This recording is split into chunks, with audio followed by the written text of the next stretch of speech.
I predicted, yes, Phillip Dukes predicted the Super Bowl saying that the Chiefs would be there against the Eagles.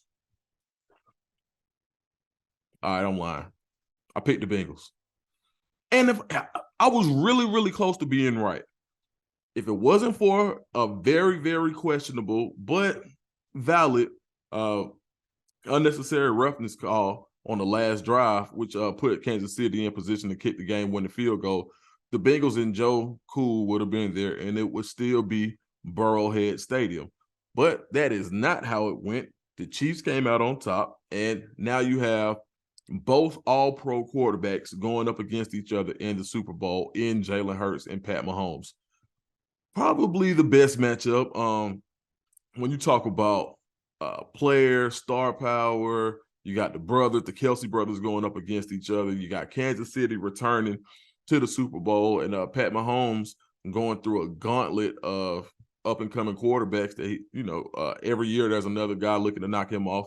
Burrow was able to do it last year, but this year he wasn't able to. And so now you got probably the brightest star quarterback in the NFC this year in Jalen Hurts versus Pat Mahomes. So I thought we would go down and just break down each position group, and I'll tell you who I think is the favorite. Quarterback. Just based on experience, you got to give the edge to the Chiefs. Pat Mahomes has already done it, already has the MVP. He's the one that ushered in the mega contracts this go around with the next wave of superstar quarterbacks. Pretty much the standard at the position. He throws the ball from incredible angles. He's mobile enough to make you respect it. He always beats you to the first down marker, even when he's hobbled as he was last week. He just came off of a pretty much an MJ flu game type performance. But on the other side, you got Jalen Hurts, probably who has the best run pass combination of all the quarterbacks in the NFL. He excels throwing the deep ball. When he's running, he's able to keep his eyes downfield and make throws. And then sometimes he just makes some plays with his legs that you just can't teach. It's like having maybe like a Justin Fields with the accuracy of, I don't know, maybe Jalen Hurts. I mean, he's a super athlete, but he's really, really good with the ball in his hands. So I have to give the edge based on experience. It's really even. I would call it a push based on their skill sets, but I have to give the edge to the Chiefs based on experience. Let's go into the backfield. You got Jet McKinnon and Isaiah Pacheco versus Miles Sanders, Boston Scott, and Kenneth Gainwell. I got to give the edge to the Eagles. Why? Because you've got guys who can all carry the load, and they all do different things. You got Gainwell, who's a spark plug, the jitterbug type running back, scat back, does a lot of things well. Really, really explosive in the open field. You got Miles Sanders, who's basically Saquon Barkley Jr., even back to their Penn State days. They do a lot of the things well. He can carry the ball 30 times if you needed him to. And then you got Boston Scott, who has his own blend of both backs. And the way they run their read option, with Jalen Hurts also being a part of that action, the Eagles can really run the ball and win the game, and that's something that I don't think that the Chiefs can do. Even if you look at the yards in the playoffs right now, and I would say that the game script probably has a lot to do with it, but the fact that the Eagles can lean on the run right now, I think they've got like 450 yards rushing in the playoffs, and maybe they've got less than 300 yards passing, but they still are winning in blowout fashion. That's something I don't think the Chiefs can do. Now, mind you, the Chiefs have really found a budding star in Isaiah Pacheco. He's really explosive with the ball, catches the ball really well. And Jared McKinnon has seen a career rejuvenation in Kansas City, and he's scoring touchdowns like it's nothing. And Pat Mahomes has really figured out a way to make both of those guys weapons, in particular McKinnon out of the backfield catching the ball. But I just think when it comes down to pure rushing and pure talent in the backfield, you got to give that edge to the Eagles. So right now we're 1-1.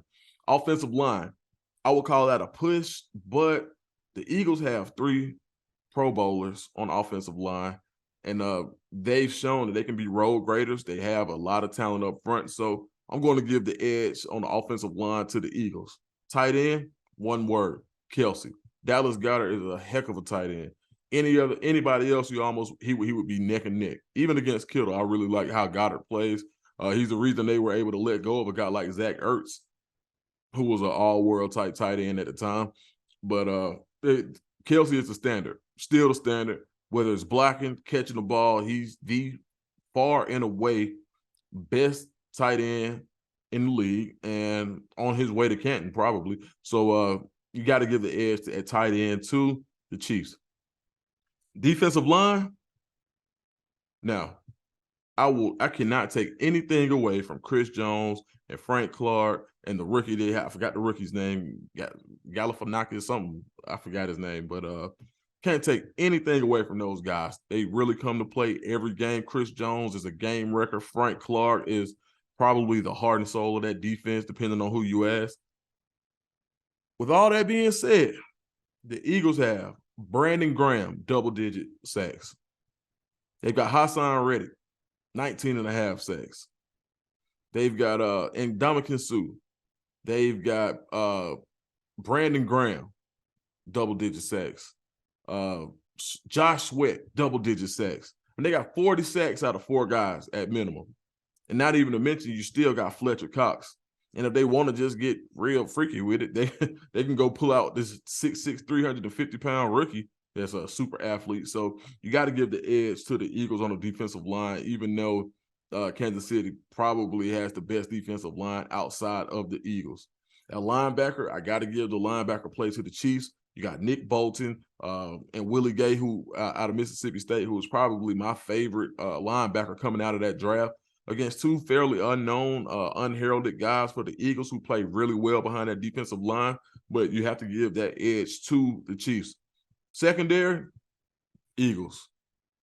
Chauncey Gardner-Johnson is going to have his hands full all day, but he's one of those type of guys that steps up to those type of challenges in a guy like Travis Kelce.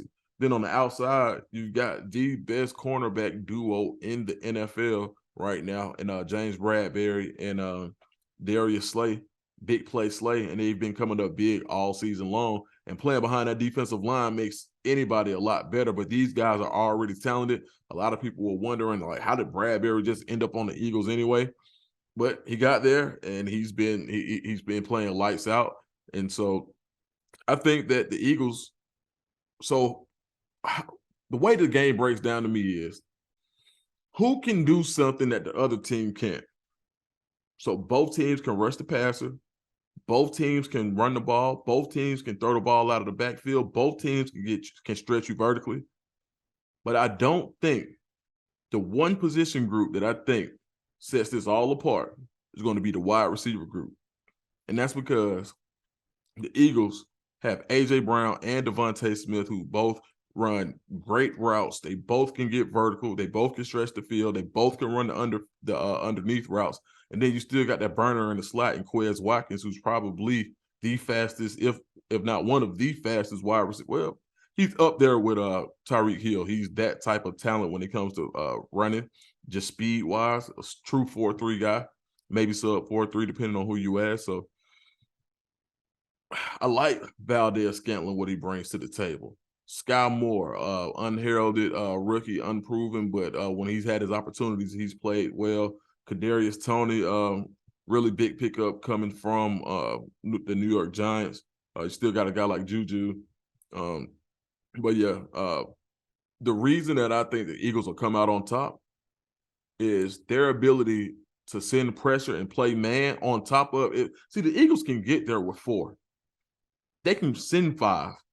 They could even send 6 and still feel okay on the perimeter with what they can do, and they can cover well enough with the talent that they have in the secondary. And that's something that the Chiefs cannot do. The Chiefs can't afford to send 5 or 6 because, one, if it breaks down, Jalen Hurts will take off. Secondly, if he makes the right read and throws the ball one-on-one coverage, A.J. Brown, Devontae Smith,